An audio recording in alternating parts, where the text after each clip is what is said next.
bueno, pues viene a ser la insulina, el glucagón y una enfermedad relacionada con estos, que es propiamente la diabetes. Estas dos hormonas, tanto la enzima como la insulina como el glucagón, se secretan directamente a nivel de lo que viene a ser el páncreas. No se olviden que el páncreas es una glándula que tiene tanto una secreción exócrina como una secreción endócrina. La secreción exócrina del páncreas es propiamente la secreción de las diferentes enzimas digestivas y el bicarbonato para lo que vienen a ser los procesos digestivos que habíamos visto antes.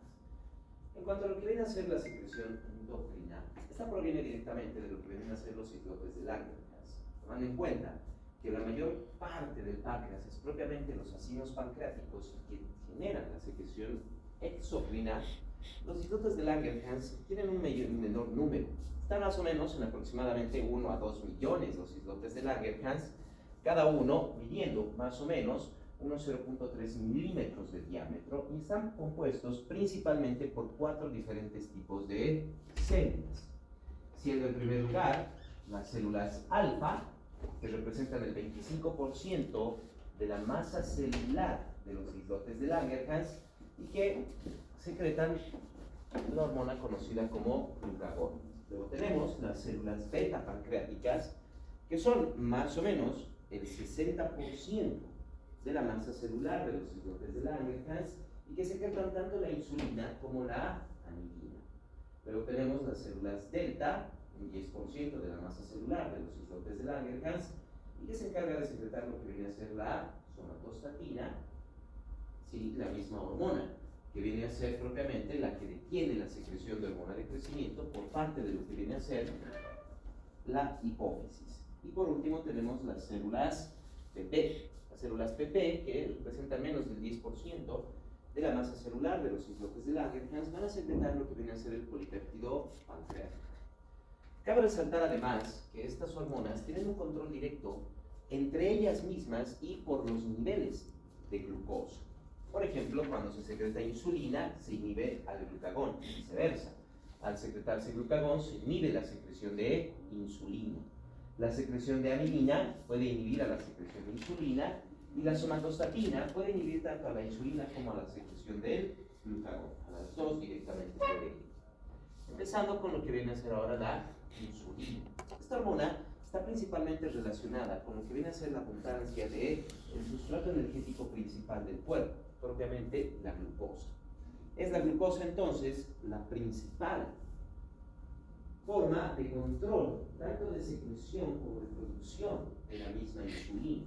Esta se produce en primer lugar desde lo que viene a ser el ARN mensajero. Se va a producir una cadena polipeptídica bastante larga, la cual, como pueden ver, va a formar propiamente una espiral.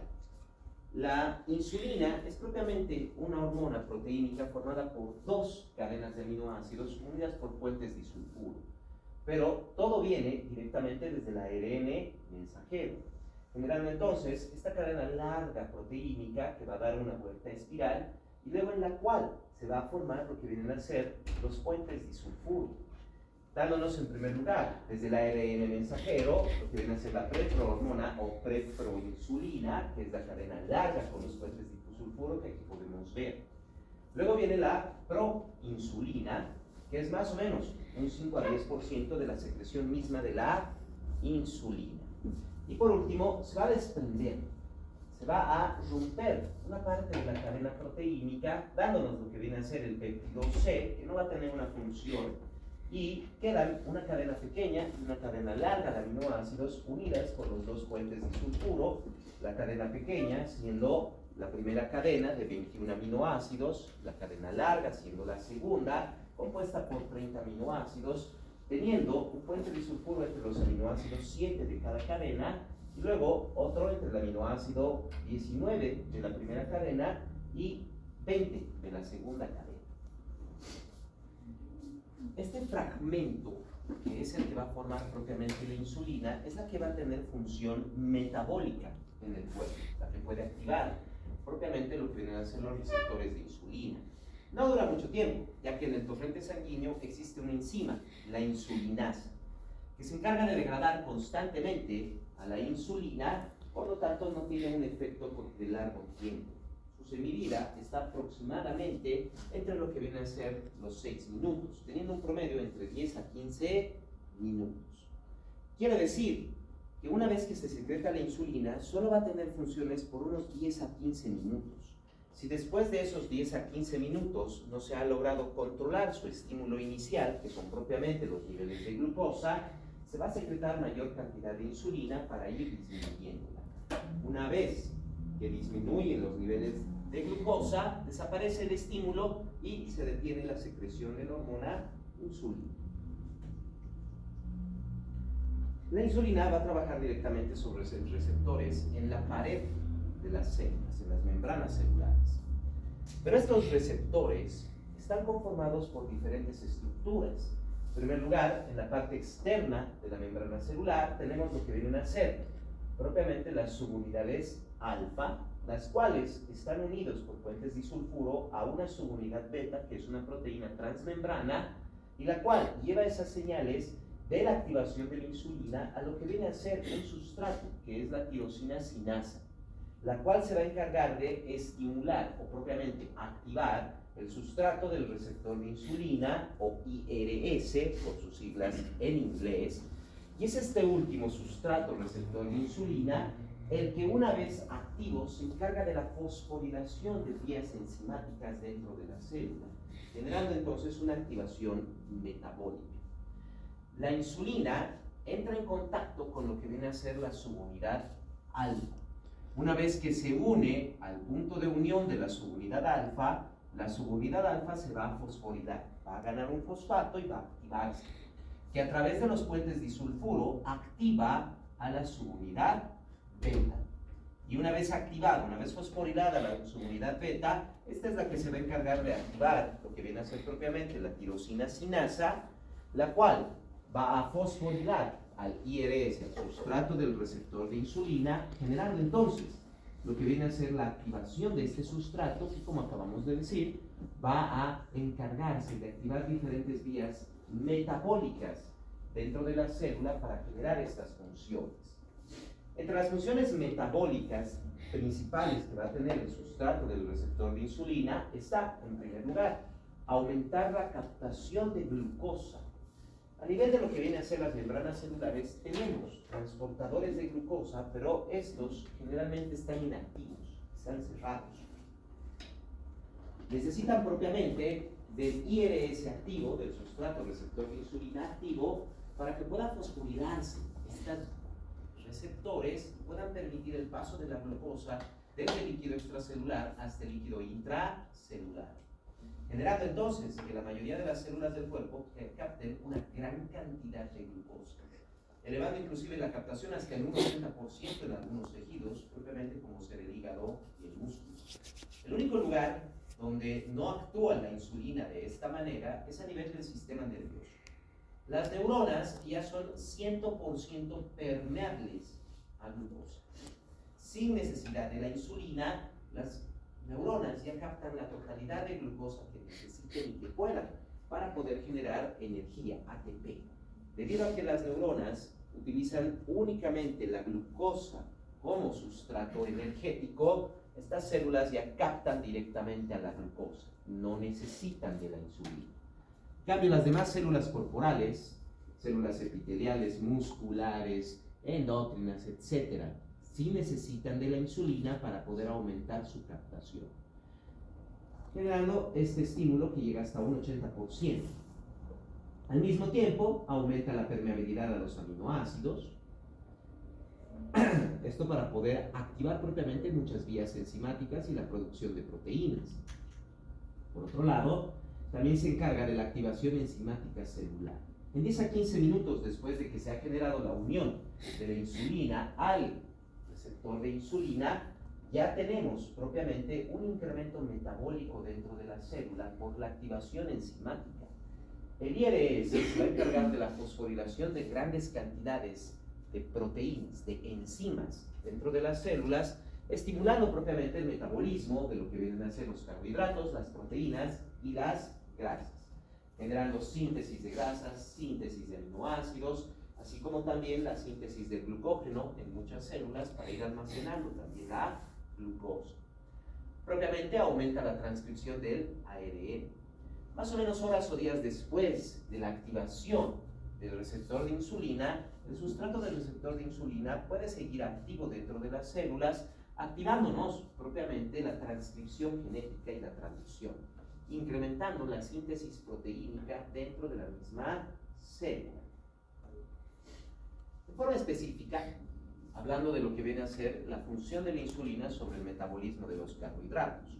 Una de sus principales funciones va a ser aumentar la captación de la glucosa, principalmente a nivel del músculo y el hígado. El hígado acumula grandes cantidades de glucosa dentro de su estructura. El músculo puede acumular la glucosa de la misma manera que lo hacen otros tejidos, empaquetando una gran cantidad de glucosas en lo que viene a ser el glucógeno. Y queda directamente almacenado dentro de estos tejidos, en el músculo principalmente, para funcionar como un sustrato energético para lo que viene a ser la contracción muscular.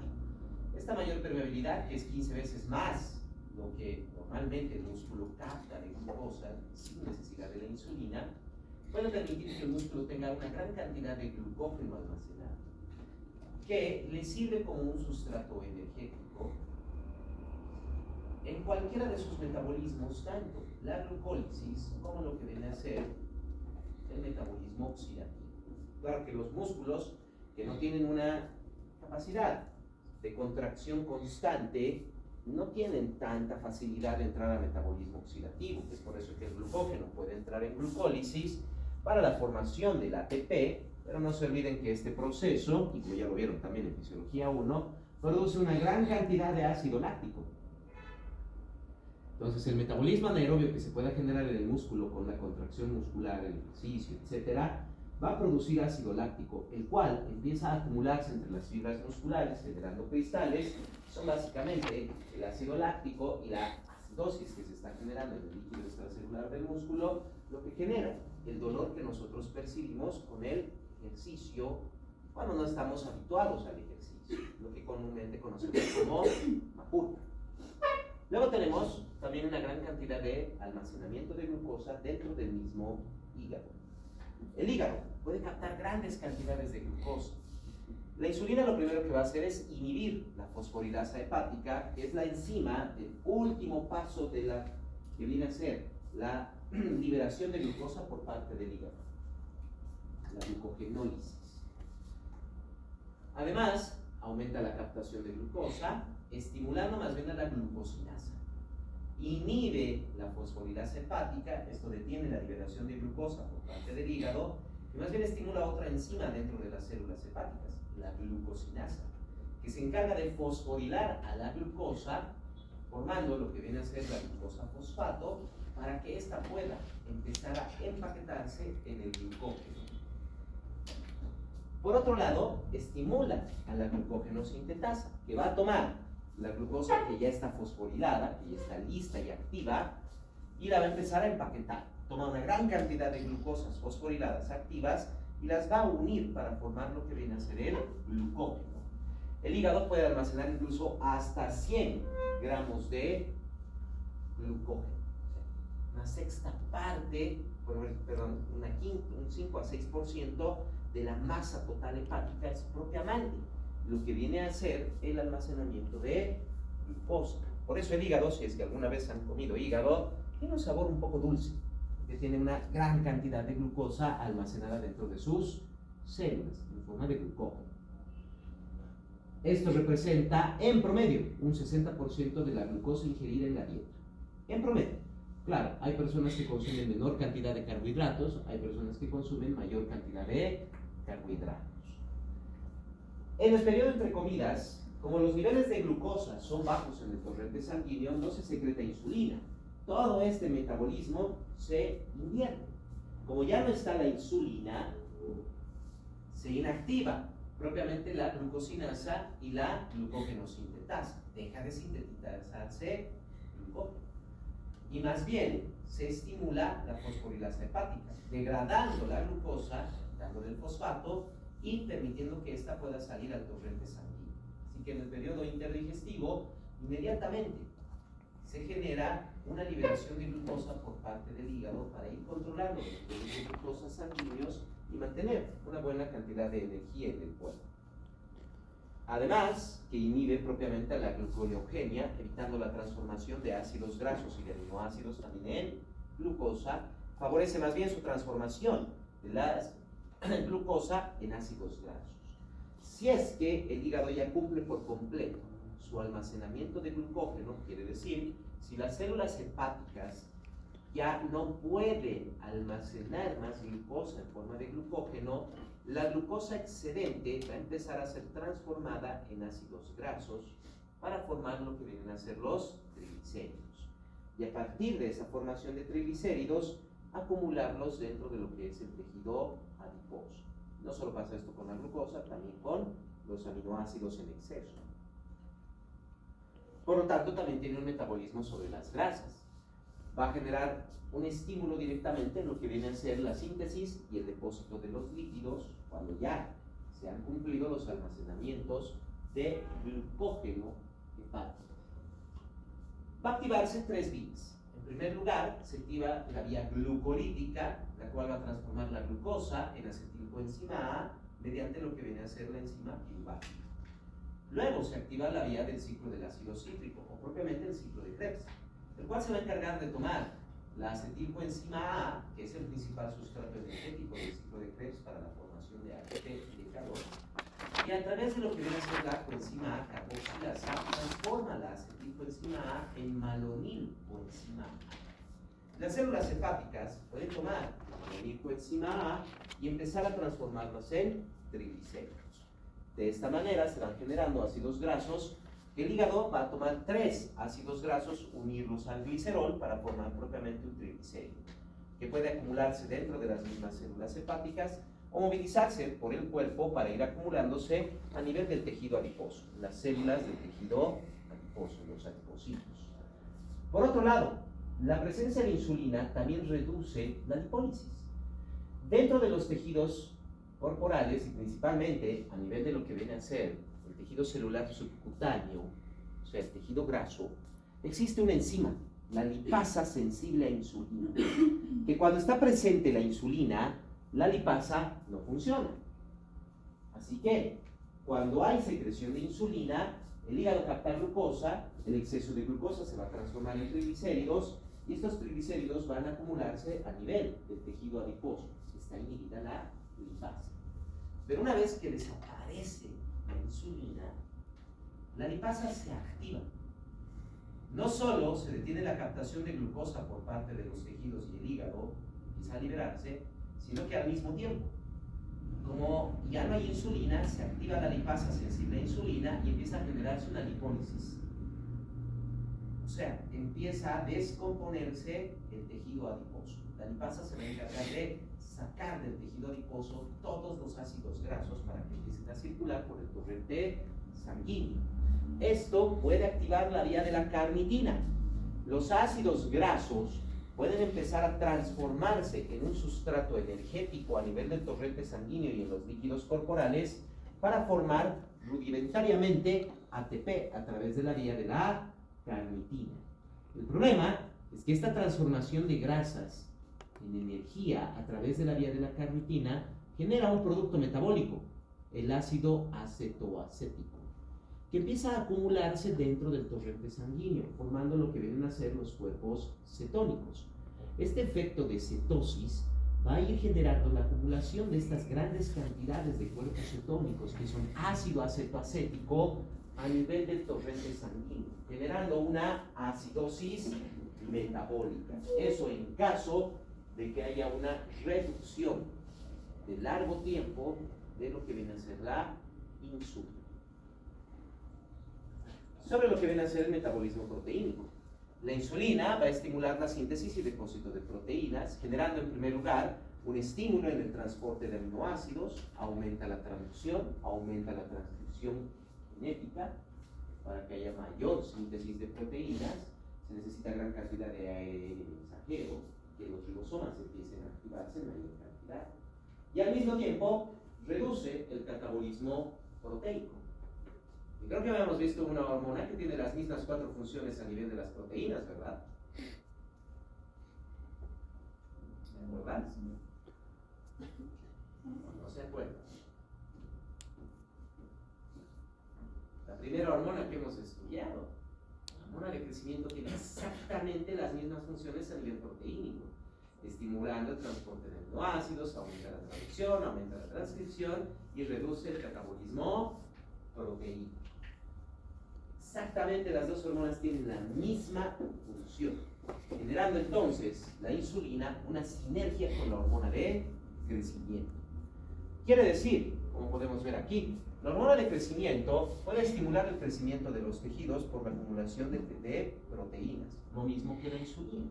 Claro, cada una por separado, pero cuando están en conjunto va a haber una sinergia. No quiere decir una suma, sino una multiplicación de sus efectos, generando un mayor crecimiento corporal.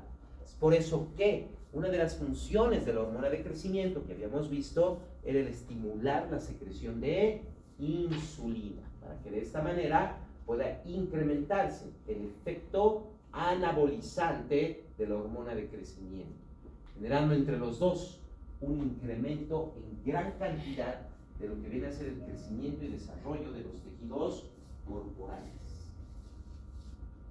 Y propiamente la insulina regula su secreción no por otra hormona. No, a diferencia de lo que vienen a ser las otras hormonas que hemos visto, que tienen el eje hipotalámico hipofisiario para controlarse, la insulina se controla únicamente por la secreción de, mejor dicho, por los niveles de glucosa. Claro que dentro de su autocontrol pancreático tenemos el glucanol y la anilina, pero es la concentración de glucosa sanguínea lo que viene a ser propiamente el estímulo para la secreción de insulina. La glicemia es lo más importante. Una vez que se genera un incremento de los niveles de glucosa en el torrente sanguíneo, a través de los receptores de glucosa, mejor dicho, el transportador de glucosa tipo 2, que se encuentra en las membranas de las células beta, esta glucosa va a ingresar dentro de las células beta. En el interior tenemos una enzima, la glucosinasa. Entonces, la glucosinasa se va a encargar de colocarle un fosfato a la glucosa, transformándolo en la glucosa 6-fosfato. La glucosa 6-fosfato funciona directamente mediante un proceso de oxidación, va a empezar a liberar grandes cantidades de ATP. O sea, la glucosa 6-fosfato entra, gracias a lo que viene a ser la oxidación, en formación de grandes cantidades de ATP, y estos niveles de ATP inmediatamente se van a encargar de cerrar los canales de potasio.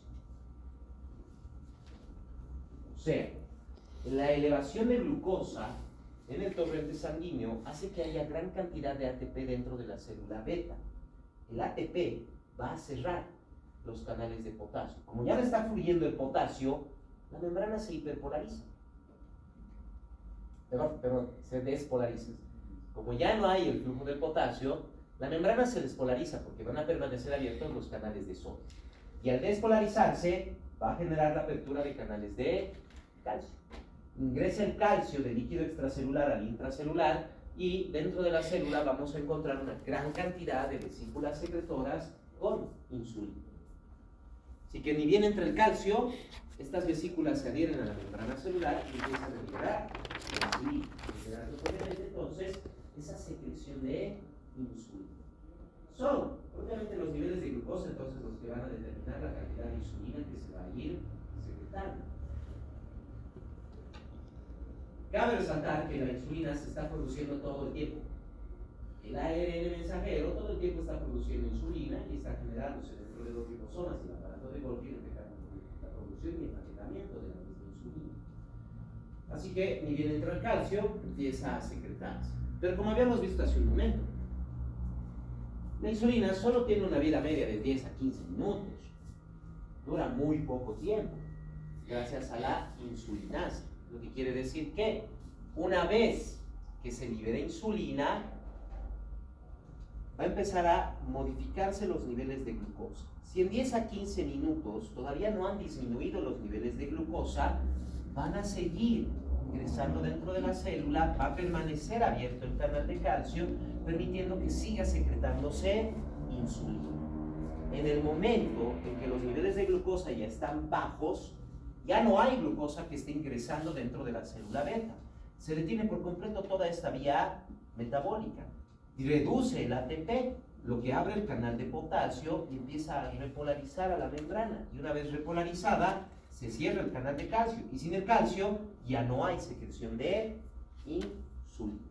Es un autocontrol directo que se genera solo por los niveles de glucosa.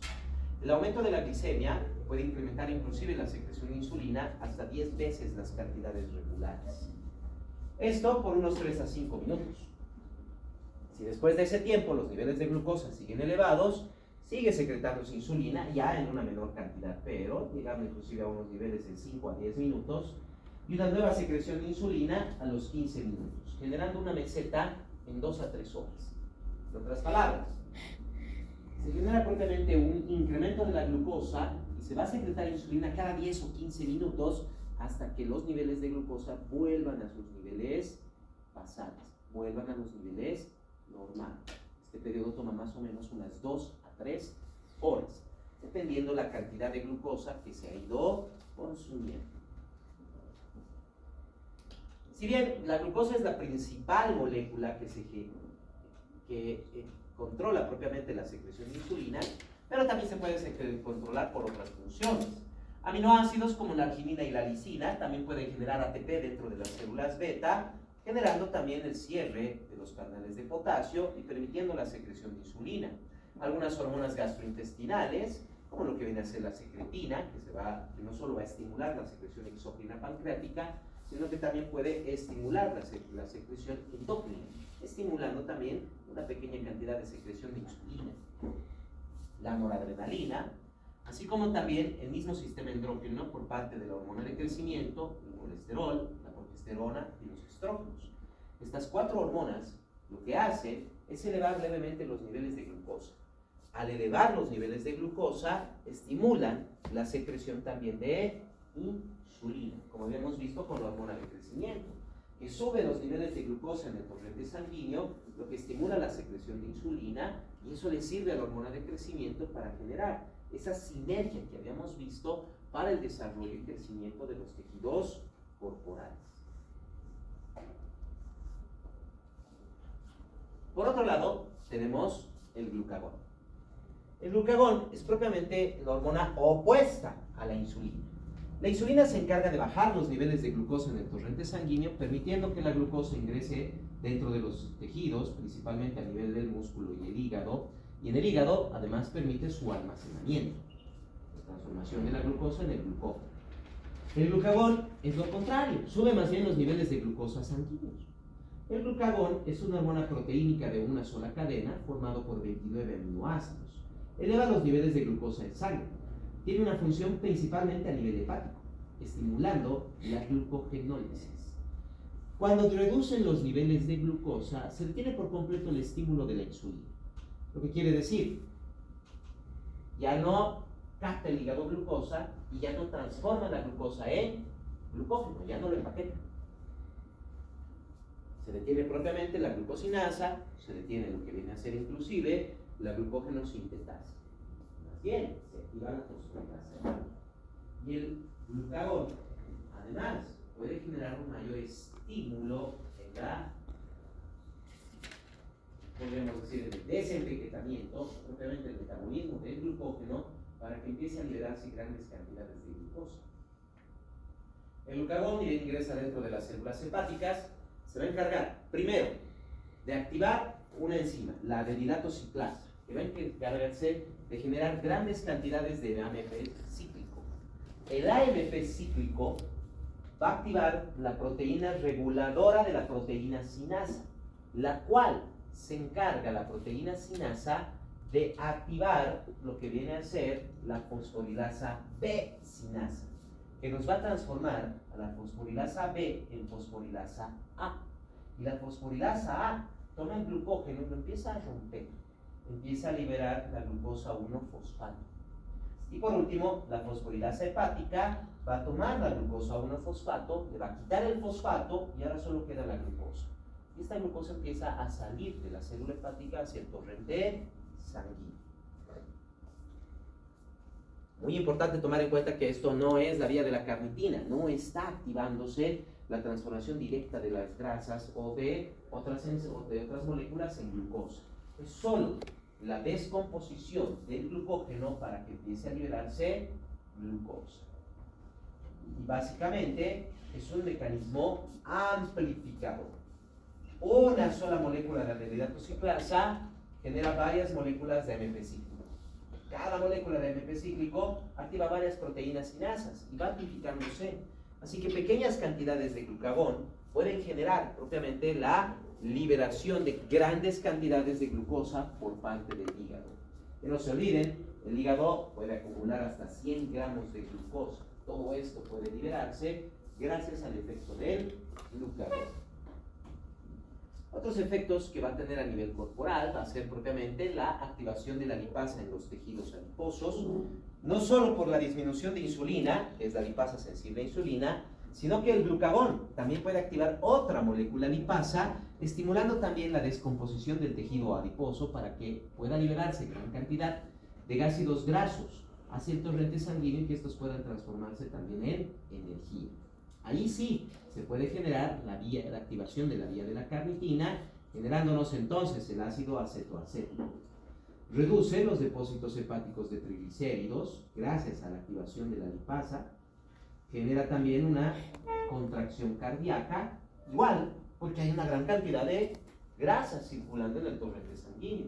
Recordarán de fisiología 1 que el miocardio utiliza principalmente los ácidos grasos, no únicamente, a los ácidos grasos mediante metabolismo oxidativo para generar su energía para la contracción cardíaca.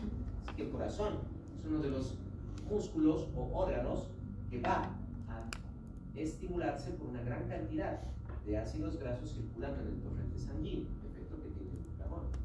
Estimula además el flujo sanguíneo en los tejidos, principalmente a nivel renal, estimula la secreción biliar, la gran acumulación también de grasas y la secreción de la colecistocinina, y también reduce la secreción del ácido gástrico. Todas estas funciones va a tener metabólicamente y a nivel corporal el glucagón. Se regula por los niveles de glucosa en sangre. Cuando los niveles de glucosa son elevados, se secreta insulina y se detiene el glucagón. Bajan los niveles de glucosa y se invierte. Se secreta más bien glucagón y se detiene la secreción de insulina. Y como habíamos visto, estas hormonas también se autorregulan. Así que también los aminoácidos como la alanina y la arginina pueden estimular la secreción del glucagón.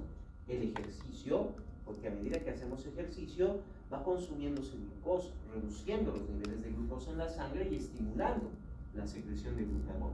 Y como habíamos visto, la somatostatina es la misma hormona que se produce a nivel de lo que viene a ser el hipotálamo y que detiene la secreción de hormona de crecimiento.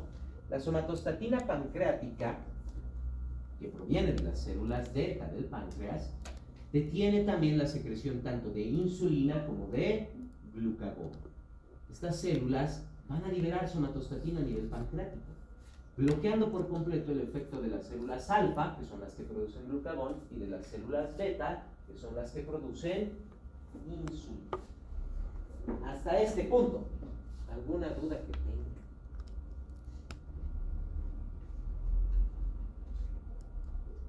¿Duda? ¿Pregunta? Antes de que pasemos a la parte de patología.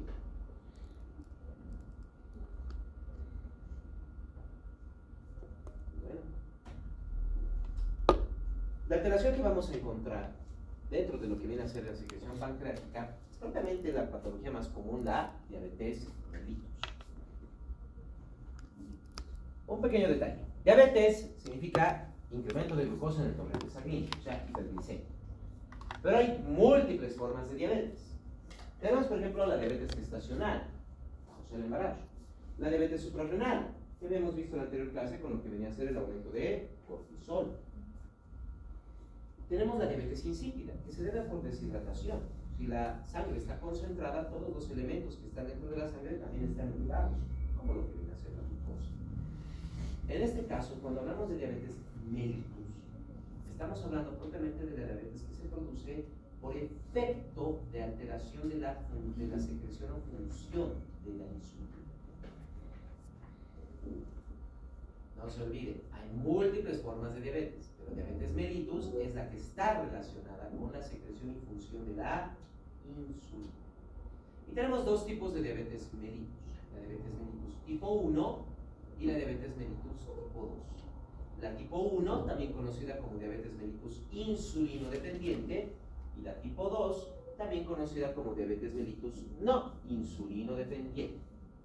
En la diabetes mellitus tipo 1 o insulino dependiente, se llama de esta manera porque no hay una secreción de insulina y por lo tanto el paciente depende de la insulina exógena, o sea, depende de un tratamiento de reemplazo hormonal de insulina para poder reducir los niveles de glucosa. Luego tenemos la diabetes tipo 2. En la diabetes tipo 2 hay secreción de insulina, por eso es no insulino dependiente. Hay secreción de insulina, de hecho, en algunos casos inclusive los niveles de insulina son elevados. Lo que ocurre entonces en la diabetes tipo 2, hay una resistencia a la insulina. ¿A qué se refiere? Dentro de lo que viene a ser la función de la insulina, habíamos visto lo que es propiamente la activación del receptor de insulina, que está formado por varias estructuras. Las subunidades alfa que están fuera de la membrana celular, la subunidad beta que es una proteína transmembrana, la tirosina sinasa y la activación del substrato receptor de insulina. Es un receptor un poco más complejo. Entre más complejo es algo, más fácil que se pueda dañar. Y es aquí donde puede haber un fallo. O hay un fallo en la subunidad alfa, o en la subunidad beta, o en la tirosina sinasa, o el mismo receptor del sustrato de insulina. ¿Qué quiere decir? Alguna parte del receptor falla. Aunque hay secreción de insulina, no genera las funciones celulares, porque alguna de estas estructuras, alguna de estas partes, no está funcionando adecuadamente. Eso es la resistencia a la insulina. Hay secreción de insulina, pero esta no genera sus efectos metabólicos porque el receptor no está activándose adecuadamente, lo que provoca la elevación de los niveles de glucosa en cualquiera de los dos sentidos. En la diabetes tipo 1, como no hay insulina, no hay nada que haga que las células capten glucosa. Claro, con excepción del sistema nervioso. No se olviden que esas células ya son 100% permeables a glucosa. Si no hay insulina, suben los niveles de glucosa porque no hay nada que la capte. Y en la diabetes tipo 2, hay insulina, pero esta no activa adecuadamente los receptores. Hay una resistencia celular a la insulina, lo que provoca entonces que también se eleven los niveles de glucosa en el torrente sanguíneo. Cualquiera de los dos casos siempre llegamos al mismo punto. La elevación de la glucosa en la sangre, la falta de captación de glucosa por las células, obviamente menos en las neuronas. Las neuronas ya son 100% permeables a glucosa, no necesitan de la insulina. El único tejido en diabetes que capta glucosa en la diabetes mellitus es propiamente el sistema nervioso. Los otros tejidos no lo van a captar. La diabetes tipo 1. La principal causa son lesiones directamente a nivel del páncreas. Estas causas pueden ser lesiones directas, ya sea por traumatismos, ya sea por golpes, pueden ser lesiones generadas por enfermedades lineales. El citomegalovirus, por ejemplo, es un virus que puede afectar una gran variedad de órganos internos, incluyendo al páncreas, y una vez que éste se daña, deja de producir suficiente insulina. Enfermedades autoinmunológicas, así como también una carga genética que pueda dañar eventualmente también a las células beta pancreáticas, generando entonces una reducción en la secreción de insulina. La diabetes tipo 1 además tiene algunas características. Es de inicio brusco. Quiere decir, la diabetes tipo 2 se forma de un día para otro, por así decirlo. Un día el paciente está bien, al día siguiente es diabético. Directamente cesa la producción de insulina, ya sea por efecto de herencia genética, daños, lesiones, varias pancreatitis, por ejemplo. Una persona que tenga pancreatitis recurrentes eventualmente va dañando el páncreas, disminuyendo la cantidad de hormonas de células beta, provocando entonces también diabetes tipo 1. Este inicio brusco generalmente se da en la adolescencia, alrededor de los 14 años de edad, puede darse un poco antes, un poco después, pero no quiere decir que no pueda haber diabetes tipo 1 en niños o en adultos. Es solo que la mayoría de los pacientes en la adolescencia se genera la diabetes tipo 1. Y como estos pacientes no secretan insulina, la lipasa sensible a insulina está siempre activa. Estos pacientes, los pacientes con diabetes tipo 1, no tienen la capacidad de acumular tejido adiposo. Son pacientes extremadamente delgados. Extremadamente delgados. Como no hay insulina, está siempre activa la lipasa sensible a insulina, lo que provoca entonces la incapacidad de acumulación de tejido adiposo. Luego tenemos la diabetes tipo 2. Se va a generar una resistencia a la insulina. Esto genera entonces que la diabetes tipo 2 esté relacionada a otras alteraciones endocrinológicas del cuerpo, lo que viene a ser propiamente la obesidad, así como también el síndrome metabólico, que está compuesto por lo que viene a ser hiperglicemia, así como también hipertrigliceridemia y obesidad. Podemos encontrar también el síndrome de ovarios poliquísticos, el síndrome de Cushing, y también se relaciona con lo que viene a ser la acromegalia por el aumento de la hormona de crecimiento. Cualquiera de estas alteraciones, más no es la única, hay una relación nada más, va a dañar los receptores de insulina, generando entonces una resistencia de insulina a nivel de los tejidos corporales. Pero esta resistencia también puede generarse de forma genética hereditaria. Hay también una carga genética hereditaria que puede generar daños a largo plazo dentro de lo que son los receptores de insulina, generando esa resistencia de insulina a nivel celular. Es de inicio insidioso, quiere decir, toma meses o años en que se desarrolle la diabetes mellitus tipo 2. No es como la diabetes tipo 1, que es básicamente de la noche a la mañana. Un día diabético, al día siguiente es diabético el paciente, pero ya no se mete insulina. En cambio, en la diabetes tipo 2 toma tiempo. Esto se puede generar en periodo de semanas, meses o inclusive años. Generalmente ocurre después de los 30 años, mayormente tenemos una incidencia entre los 50 y 60 años. Claro que esto va cambiando constantemente. En los últimos años, la incidencia está en mayores de 40 años más que de 50 a 60 años. No quiere decir, pero, que un adolescente no pueda tener diabetes tipo 2 o que un adulto no pueda desarrollar diabetes tipo 1. Como en este caso sí tenemos secreción de insulina y en algunos casos de diabetes tipo 2, más bien la secreción de insulina es extremadamente elevada, porque no se olviden que la regulación es por los niveles de glucosa. Hay resistencia a la insulina, siempre se está secretando insulina. Y en muchos casos, los pacientes con diabetes tipo 2 no solo tienen la resistencia a la insulina, sino que secretan gran cantidad de insulina, generando entonces que siempre esté inactiva la lipasa, lo que hace que los pacientes con diabetes tipo 2 tengan también obesidad. Básicamente un paciente con diabetes tipo 1 puede consumir toda la cantidad de comida que quiera, nunca va a tener tejido adiposo.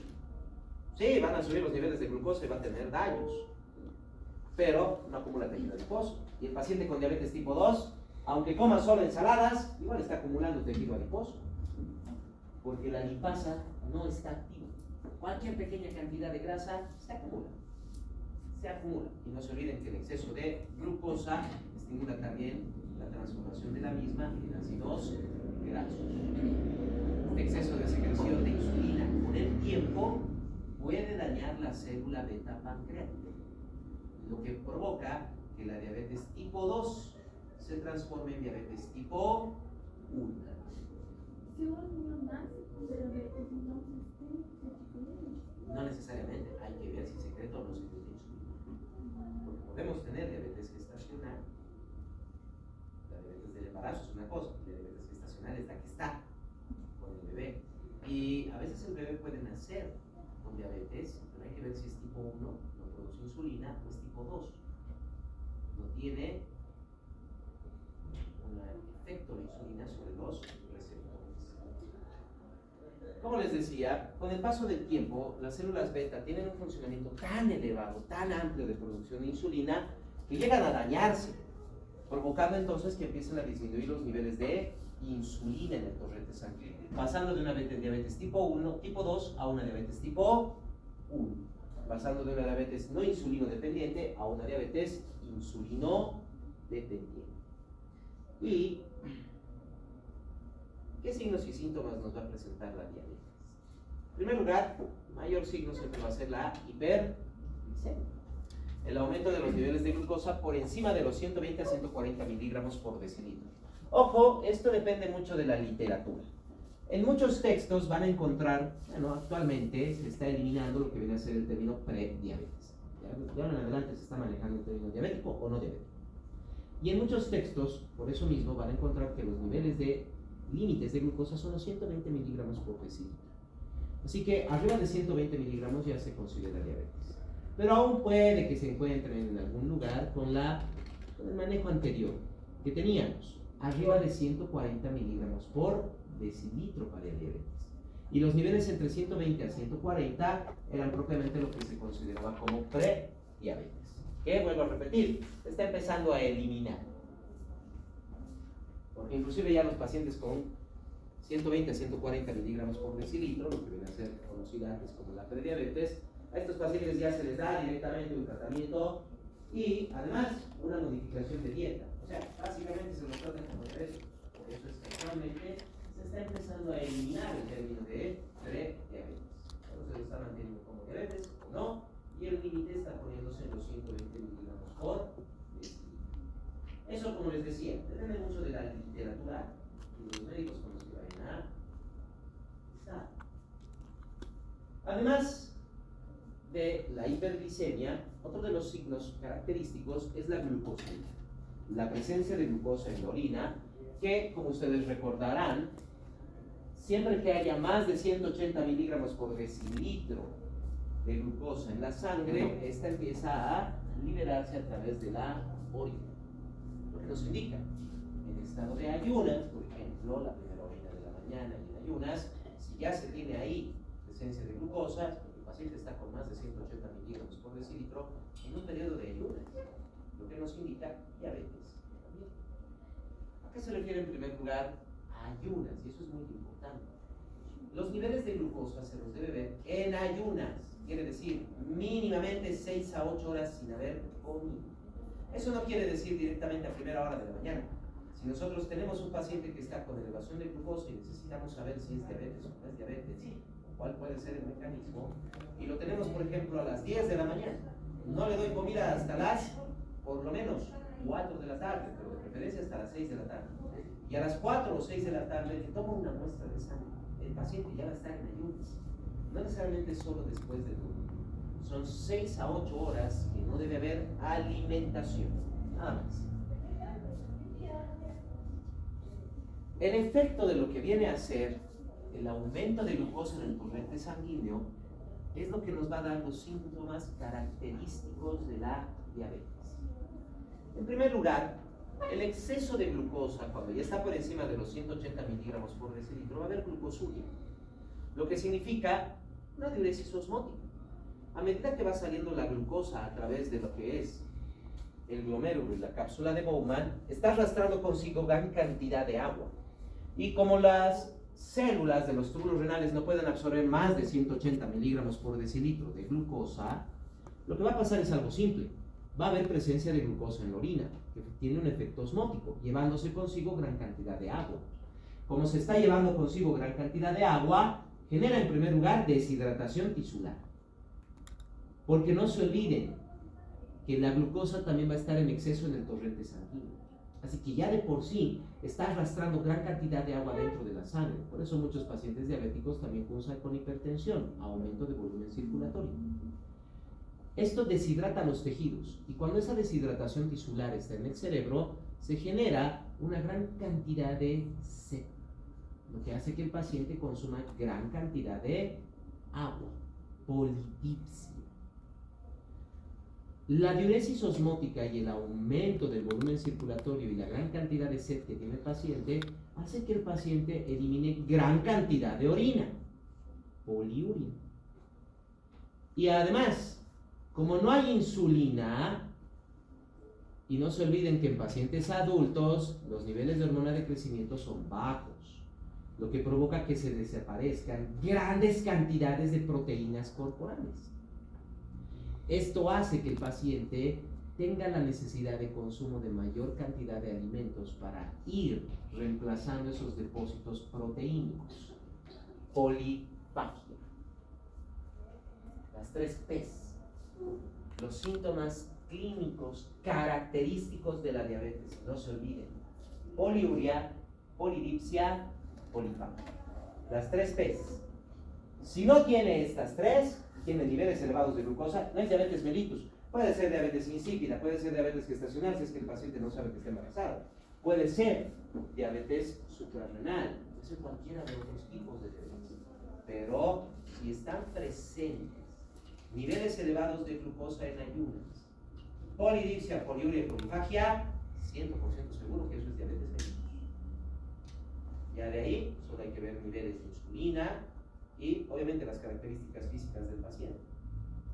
Niveles elevados de glucosa, poliuria, polifagia, polidipsia y paciente delgado, lo más probable tipo 1.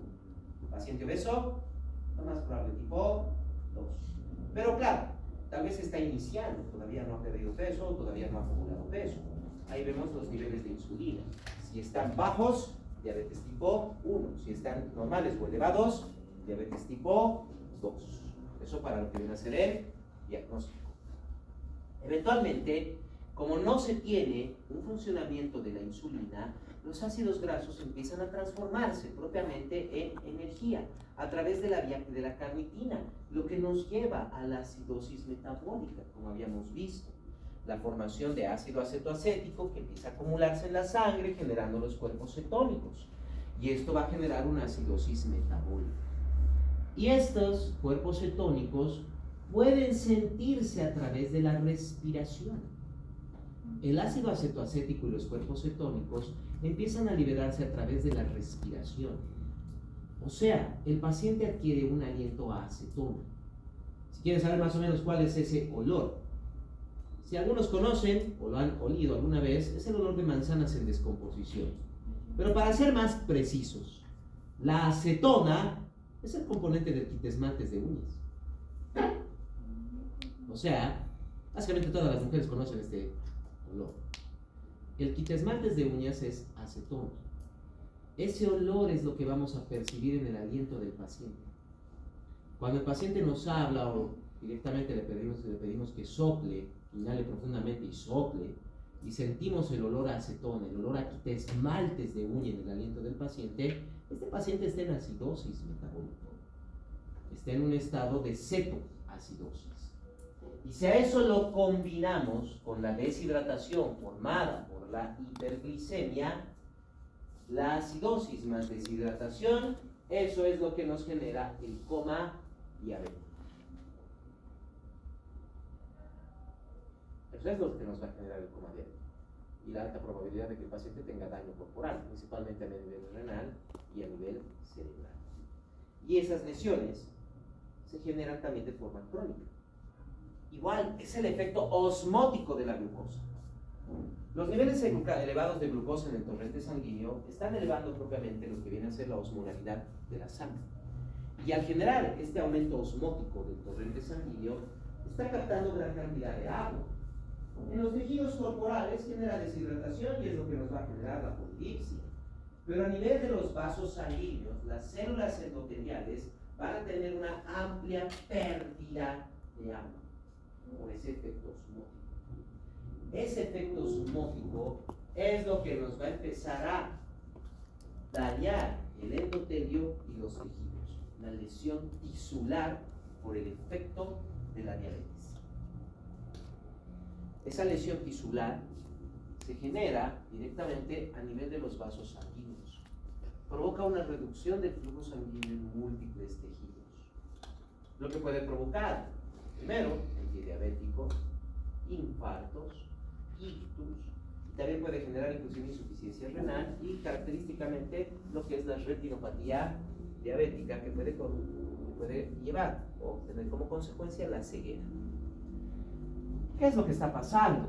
El efecto osmótico está dañando los vasos sanguíneos, estos van a generar vasoconstricción, porque no se olviden que células endoteliales dañadas liberan endotelina, lo que va a generar entonces una vasoconstricción. Y en muchas partes del cuerpo ya los vasos sanguíneos son de por sí bastante delgados y bastante comprimidos. Por ejemplo, la planta del pie, donde se va a tener entonces zonas en la planta del pie donde va a desaparecer el flujo sanguíneo. Hay una isquemia.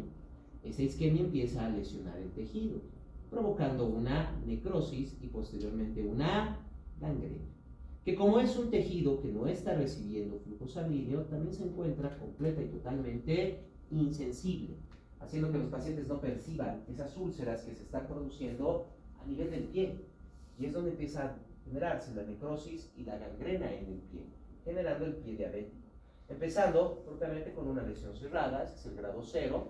Luego tenemos grado 1, úlcera superficial. Ya es visible la úlcera, pero solo está en la piel, nada más. Úlcera profunda, ya abarca tejido celular subcutáneo, puede llegar inclusive a verse los huesos. La úlcera en grado 3, donde ya encontramos una infección. Hay abscesos y hay celulitis. Grado 4, ya es gangrena. Grado 5, gangrena completa del pie, amputación. Ya no hay nada más que se pueda hacer en ese punto. El pie debe ser removido. Generalmente es el pie, pero la úlcera diabética puede generarse en cualquier lado. Si el paciente, por ejemplo, es diabético y está en silla de ruedas, sus pies tal vez no vayan a tener úlcera diabética, pero sí la espalda o los glúteos, porque está constantemente apoyado en esa parte. O si un paciente está echado, puede tener úlceras de decúbito, ya sea a nivel de la espalda, a nivel del hombro, etc. Se van a generar entonces, en cualquier punto pueden generarse estas úlceras. Lo más común es en el pie, los pacientes siempre están caminando, están de pie, etc. Pero puede generarse en cualquier otro punto. Y la facilidad también de las infecciones también es por el exceso de la glucosa en la sangre. Imagínense que sangre con gran cantidad de glucosa, básicamente es un medio de cultivo como el agar chocolate. O sea que se acumula gran cantidad de bacterias, lo que provoca una dificultad para lo que viene a ser inclusive la reparación de los tejidos. Los pacientes con diabetes tipo 1 y tipo 2, con diabetes mellitus, tienen una dificultad para lo que viene a ser la reparación de las heridas. No solo porque hay una disminución del efecto de la insulina, que es un anabolizante, sino porque la glucosa está en gran cantidad en la sangre. Es fácil que se generen abscesos, es fácil que se generen infecciones, lo que complica en muchos sentidos las heridas que pueda tener un paciente. Las lesiones vasculares pueden llevar al infarto, al ictus, a la enfermedad renal y propiamente a la retinopatía diabética, generando una inflamación de la mácula con daño vascular de la retina, provocándonos entonces lesiones en estas neuronas y haciendo que el paciente pierda la vista.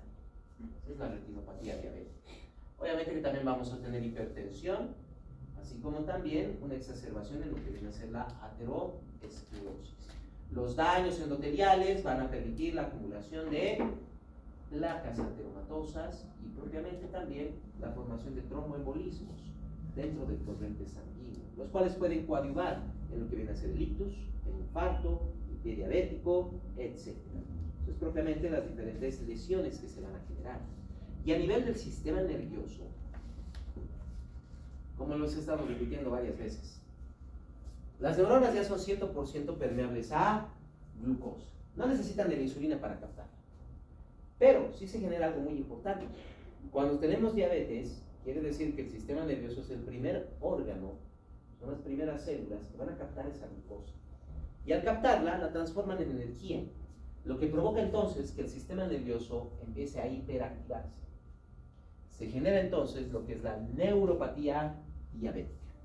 Las neuronas, en especial aquellas neuronas que no tienen suficiente protección, las neuronas delgadas y con poca o nada de mielina, son las que van a captar mayor cantidad de glucosa. Claro, todo el sistema nervioso lo puede captar, pero las neuronas que no tienen mielina y que son delgadas la captan con mucha mayor facilidad por esa falta de protección de la mielina. lo que hace que sean estas neuronas las primeras en activarse erráticamente. Como tienen gran cantidad de glucosa, sus niveles energéticos son elevados, lo que provoca que empiecen a dispararse potenciales de acción erráticos. Ahí es donde vienen las neuropatías. ¿Y cuál es la primera sensación que tenemos en los nervios delgados y sin mielina?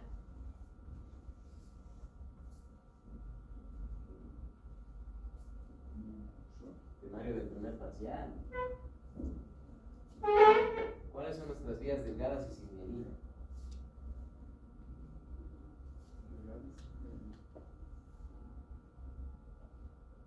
¿Será la vía anterolateral o será la vía de la columna dorsal del menisco mediano?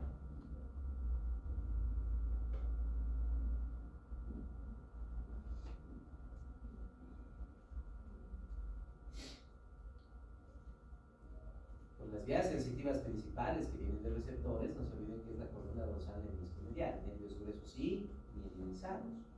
En cambio, la vía anterolateral, que son las vías sensitivas del dolor, sensaciones térmicas, cosquilleo, picor, etc.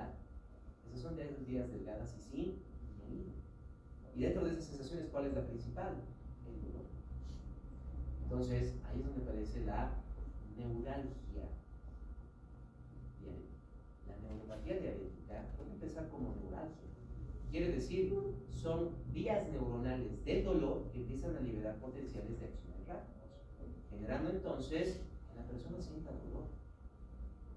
La principal neuropatía diabética es la neuralgia. Son pacientes que no tienen lesiones, pero que como se activa la vía dolorosa, sienten un dolor. Generalmente a nivel de extremidades inferiores, pero pueden ser dolores a nivel pélvico, abdominal, torácico, extremidades superiores, etc.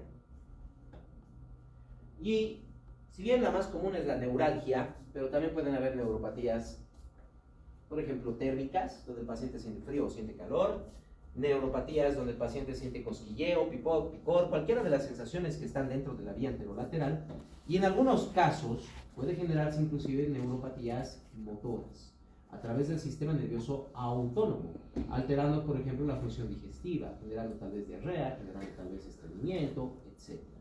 Lo más común, pero en las neuropatías diabéticas es la neuralgia, el dolor de neuropatía diabética. Diagnóstico: la glucosuria, o sea, un parámetro bastante importante, la curva de tolerancia a la glucosa, también podemos realizarla, la presencia de glicemia en ayunas, así como también la presencia del aliento en acetona. En cuanto a lo que viene a ser la curva de tolerancia a la glucosa, estamos viendo propiamente el mecanismo de liberación de glucosa que estábamos viendo hace un momento en la regulación. Recuerden, si yo le doy a un paciente 20 gramos de glucosa, esto es 20 gramos de azúcar, etc. Si yo le doy a un paciente 20 gramos de glucosa, este paciente va a subir sus niveles de glucosa. Y vean bien, como les había dicho hace un momento, en 2 a 3 horas se genera una meseta en la glucosa. Al principio va a liberarse gran cantidad de insulina y mientras la glucosa esté elevada sigue liberándose insulina y más o menos en unas 2 a 3 horas se genera la meseta. Quiere decir, normalmente en 2 a 3 horas se normalizan los niveles de glucosa, vuelven a su nivel basal, al nivel inicial que tenía el paciente. En cambio, en diabetes mellitus, yo tomo una glicemia basal, le doy glucosa al paciente, otra vez 20 gramos de glucosa, y va a elevarse sus niveles de glucosa. Si es diabetes mellitus, en todo caso la mayoría de las diabetes, ¿qué va a pasar? Va a subir la glucosa, pero no va a haber esa meseta. Se va a mantener elevada por largos periodos de tiempo. Eso es la prueba de la curva de tolerancia a la glucosa. Yo le tomo al paciente una glicemia basal, ni bien lo recibo, le tomo una glicemia. Le doy 20 gramos de glucosa y le voy a tomar glicemia cada 20 o cada 30 minutos por las siguientes 3 a 4 horas. Si en 2 a 3 horas me normaliza, vuelve al nivel inicial, no es diabetes mellitus, para nada, porque sí tiene secreción de insulina o función de la insulina.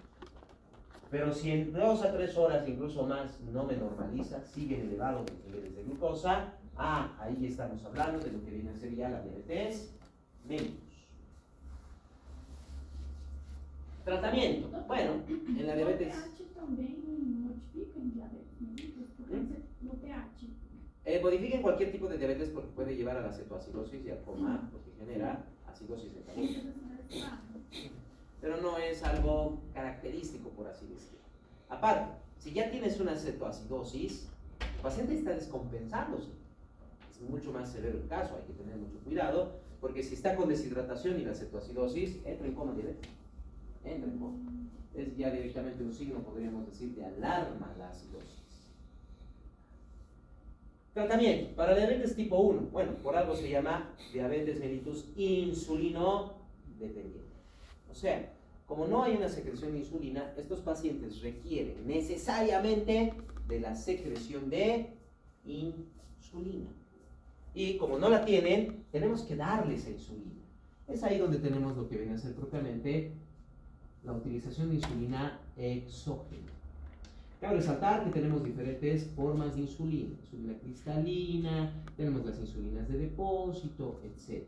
O sea, tenemos insulinas que se deben aplicar 2 o 3 veces al día.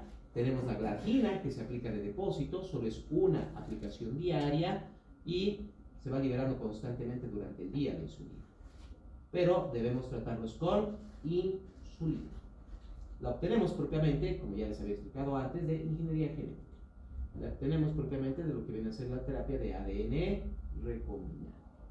En el caso de lo que viene a ser la diabetes tipo 2, hay una resistencia de insulina. Ahí en primer lugar tenemos dieta, que igual nos sirve para la diabetes tipo 1, dieta baja en carbohidratos, ojo, ejercicio aeróbico principalmente, fármacos, tenemos 2 tipos de fármacos, lo que viene a ser las sulfonilurias y lo que viene a ser las biguanidinas. En el caso de las sulfonilurias, como lo que viene a ser propiamente la glibenclamida, etc., lo que hacen es entrar a la célula beta y cerrarnos los canales de potasio por unirse a ellos. Como los cierran directamente, abren los canales de calcio por la despolarización que van a provocar y empieza a secretarse gran cantidad de insulina. Lo que quiere decir que las sulfonilurias nos generan un estímulo de secreción de insulina. Y además, tenemos las biguanidinas, de la cual la que utilizamos principalmente es la metformina. Lo que hacen las biguanidinas es la sensibilización de los receptores de insulina. Así que en la diabetes tipo 2 no solo estimulamos mayor secreción de insulina por las sulfonilurias, sino que tenemos las biguanidinas, por las cuales nosotros vamos a, básicamente, sensibilizar los receptores de insulina para que estos puedan responder de mejor manera a los niveles de insulina, facilitando lo que viene a ser la disminución de los niveles de glucosa en el torrente sanguíneo. Eventualmente, y si esto no se controla bien o el paciente no toma bien la medicación, no sigue básicamente la dieta, puede que el paciente empiece a dañar sus células beta, transformando su diabetes tipo 1 su diabetes tipo 2 en diabetes tipo 1. Y ahí ya ingresamos al paciente con diabetes tipo 2 directamente con el tratamiento de insulina, con el reemplazo también hormonal de la insulina. Eso con lo que viene a ser la diabetes mellitus. Por otro lado, si hemos hablado de la disminución de insulina o de su función y el exceso de glucosa, tenemos también lo opuesto. El exceso de insulina y la disminución de glucosa en el torrente sanguíneo, lo que viene a ser el hiperinsulinismo. En este caso estamos hablando de hipoglicemia. La principal causa de hiperinsulinismo es el insulinoma, o sea, el tumor de células beta pancreáticas. Hay veces, hay pacientes cuyas células beta empiezan a multiplicarse de forma errática, generando un pequeño tumor. Un tumor pero que es productor de insulina. Esto va a provocar que el paciente, supongamos que en vez de producir 20 unidades o 10 unidades de insulina con la alimentación o al día, empiece a producir 50, 100, 200 unidades de insulina. Porque tiene gran cantidad de células beta. La segunda causa más común de hiperinsulinismo es el hiperinsulinismo primario. Básicamente, son células beta hiperreactivas. Ya no es un tumor, sino que la célula beta, en vez de producir pequeñas cantidades de insulina cada vez, está produciendo excesos de insulina con pequeñas cantidades de glucosa.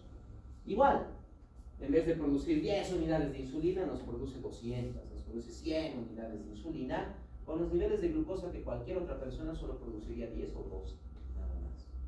Es un exceso de secreción de insulina. Casos sí hay, son raros, más común, como les decía, es el insulinoma, que representa más del 99% de los casos de hiperinsulinismo que hay. Hay una pequeña cantidad de pacientes con hiperinsulinismo primario. Tan pequeña, yo les podría decir que en Bolivia creo que solo hay 20 pacientes diagnosticados, nada más. Y a nivel mundial no pasan ni es extremadamente raro el hiperinsulinismo primario. La hipoglicemia, ¿qué nos va a provocar? Los pacientes con hipoglicemia, el efecto es directamente a nivel neuronal, porque no se olviden que las neuronas son las que necesitan de la glucosa para poder funcionar. Y como son las que se afectan más por lo que viene a ser la hiperglicemia, también se afectan por la hipoglicemia. Muchos de los tejidos corporales no necesitan de la glucosa para mantener su energía, pero sí el sistema nervioso. Es por eso que los efectos de la hipoglicemia son principalmente neuronales. Empezando con el nerviosismo, el paciente va a empezar a tener nerviosismo, va a estar intranquilo, pueden presentarse disparos erráticos de potenciales de acción, lo que lleva a las alucinaciones a nivel sensitivo. Si es a nivel motor, considera temblores musculares, sudoración, y cuando bajan los niveles por debajo de los 50 a 70 miligramos por decilitro, shock. No hay suficiente energía para mantener activo el sistema nervioso. Así que el sistema nervioso apaga todas las funciones no vitales, en lo que el paciente pierde el conocimiento. El shock por hipoglicemia. Tratamiento, administración de glucosa. Pero ojo, no puede ser una administración de glucosa en suero. El paciente tiene menos de 70 o de 50 miligramos por decilitro de glucosa. Lo que tengo que hacer es subir su glucosa rápidamente. En suero lo tengo que colocar mínimo en 2 a 4 horas. Entonces no puedo estar con 2 a 4 horas con el paciente desmayado, sin conocimiento y con una disminución de función del sistema nervioso. Eso puede generar mayores daños. Entonces tengo que darle ampolla de glucosa. Es directamente una ampolla de glucosa y por infusión endovenosa directa. Yo voy a tomar en la jeringa y lo voy a colocar directamente a la vena. Con calma, obviamente, no de golpe. Suavemente, en unos 5 minutos voy a hacer pasar la ampolla de glucosa. Con eso subo sus niveles y despierto al paciente. Ya después de eso lo puedo mantener con un suero glucosado. Siempre y cuando el paciente llegue al shock. Si mi paciente todavía no ha llegado al shock, tenemos que subir sus niveles de glucosa de forma rápida. Esto lo podemos hacer mediante chocolates, dulces, inclusive darle Coca-Cola o alguna otra bebida que pueda ayudarle a subir rápidamente sus niveles de glucosa. A veces un café con 4 cucharadas de azúcar puede ser suficiente. El café le va a ayudar a subir sus niveles de sanguíneos, presión, así como volumen de sangre, etc. Y estimula también mayor absorción a nivel digestivo, que tiene gran cantidad de azúcar ese café. Puede subir también o una Coca-Cola, o un chocolate, o un dulce, algo que pueda subir para poder subir los niveles de glucosa de este paciente antes de que pierda el conocimiento, antes de que entre el shock o glicemia. ¿Alguna duda o pregunta que tenga? No solo hemos visto la función del hormona, hemos visto fisiopatología, patología, todo de dudas.